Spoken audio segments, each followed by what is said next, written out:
భూమి దగ్గర నుంచి దానికి గ్రావెల్ తోలే దగ్గర నుంచి కరెంటు స్తంభాల దగ్గర నుంచి ప్రతిదీ దోపిడీయే.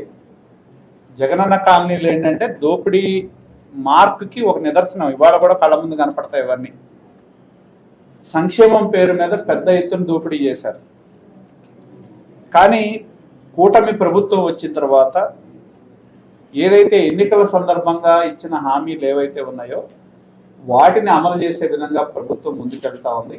అధికారంలోకి రాగానే మేము ఎన్నికలకు చెప్పాం, మీ ఒక్క ఓటు 1000 రూపాయల పెన్షన్ పెంచుతుంది, మీ జీవితాలను మారుస్తుందని చెప్పడం జరిగింది.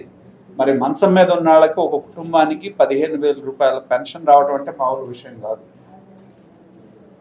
ఒక్క ఓటుతో కూటమి ప్రభుత్వం వచ్చిన తర్వాత పెన్షన్ని పూర్తి స్థాయిలో పెంచడం జరిగింది.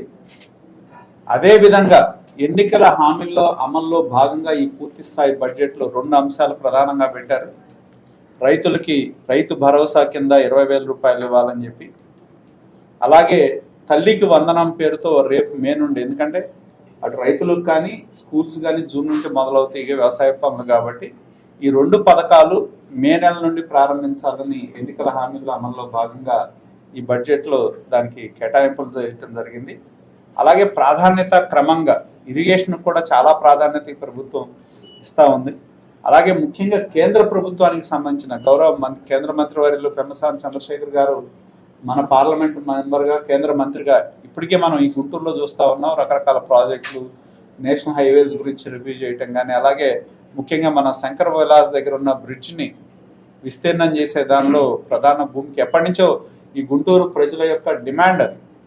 మరి ఇవాళ దాన్ని కేంద్రం నుంచి అనుమతి తీసుకొచ్చి దానికి త్వరలోనే టెండర్లు పిలిచి పని మొదలు పెట్టబోతా ఉన్నారు. ఆ విధంగా కేంద్రం నుండి రావాల్సిన పథకాలు జలజీవన్ మిషన్లో మరి కోట్లాది రూపాయలు కేంద్ర ప్రభుత్వం ఇచ్చినా కూడా దాదాపు 23,000 కోట్ల రూపాయల అనుమతులు ఇచ్చినా కూడా కేవలం 2,000 కోట్లు మాత్రమే గత ప్రభుత్వం వినియోగించుకోవడం జరిగింది. ఇది కేంద్ర ప్రభుత్వం ప్రధానమంత్రి గారి దృష్టికి తీసుకెళ్ళినప్పుడు ఈ పథకాన్ని 26తో పూర్తవుతుంది. దాన్ని ముఖ్యమంత్రి చంద్రబాబు నాయుడు గారి యొక్క విజ్ఞప్తి మేరకు 2028 వరకు కూడా పొడిగించడం జరిగింది.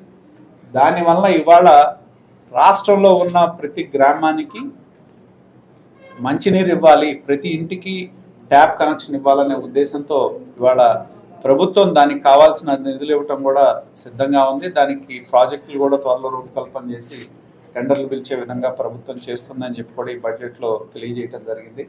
అదేవిధంగా మనకు తెలుసు, గతంలో ఇందాక చెప్పాము సంక్షేమం పేరు మీద దోపిడీ చేశారు, అభివృద్ధిని గాలికి వదిలేశారు. ఈ ప్రభుత్వం వచ్చిన తర్వాత ఆర్థిక ఇబ్బందులు ఎన్ని ఉన్నా కూడా ప్రయాణించడానికి వీలు కాని రోడ్ల మీద పార్ట్ హోల్స్ ఏమున్నాయో అవి యుద్ధ ప్రాతిపదికన పూడ్చాలి అని చెప్పి ప్రభుత్వం నిధులు ఇవ్వడం జరిగింది. ఇవాళ మీరు ఏ రోడ్డు మీద వెళ్ళినా, మీరు ఇదివరకు రోడ్డు మీద వెళ్తే ఒక గర్భిణీ స్త్రీ వెళ్తే అక్కడే డెలివరీ అయ్యే పరిస్థితులు, దాని నుంచి ఇవాళ గుంటలన్నీ కూడా పూడ్చి చక్కగా ప్రయాణించే విధంగా ఇవాళ చేయడం జరిగింది. మిగిలిన పనులు కూడా 1-2 పనులు కూడా త్వరితగతిన పూర్తి చేయడం జరుగుతుందని చెప్పి కూడా ప్రభుత్వం తెలియజేయడం జరిగింది.